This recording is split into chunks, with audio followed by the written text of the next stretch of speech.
यह एक लकड़ी की छड़ी है। यदि आप इसे एक और छड़ी पर रखते हैं और आधे घंटे के लिए तेजी से घुमाते हैं तो यह धुआं छोड़ने लगेगी और अंततः आग पकड़ लेगी। बधाई हो, आपने जीवन का सबसे प्राचीन तरीका, घर्षण द्वारा आग, सीख लिया है। लेकिन हर बार आग के लिए इतनी बड़ी लकड़ी को घुमाना बहुत असमर्थ है। इसलिए चतुराई से आप दो पत्थर लेते हैं, एक पाइराइट है और दूसरा चूना पत्थर। जब इन्हें एक साथ मारा जाता है तो ये चिंगारी उत्पन्न करते हैं। यदि आप इन चिंगारियों को सूखी टिंडर पर निर्देशित करते हैं तो आप एक लौ प्रज्वलित कर सकते हैं। बधाई हो, आपने चूना पत्थर की आग लगाने वाला यंत्र आविष्कार किया है। यह अधिक प्रभावी है, लेकिन चिंगारियों की दिशा को नियंत्रित करना कठिन है। तो आप एक आग का स्रोत संरक्षित करने का निर्णय लेते हैं। आप सूखी बेलें इकट्ठा करते हैं, उन्हें रेशों में पीसते हैं, सूखने के बाद उनमें सल्फर मिलाते हैं और उन्हें एक पतली छड़ी में गूंथते हैं। आप इसे एक बांस के ट्यूब के अंदर रखते हैं। जब आप बाहर जाते हैं तो आप पहले इसे जलाते हैं और फिर इसे एक ढक्कन से ढक देते हैं।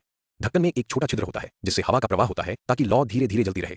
जब आपको आग की आवश्यकता होती है तो आप बस ढक्कन हटा देते हैं और हल्का सा फूंक मारते हैं और लौ भड़क उठेगी। बधाई हो, आपने आग की छड़ी का आविष्कार किया है। लेकिन इस प्रकार का आग का स्रोत अभी भी बहुत भारी है।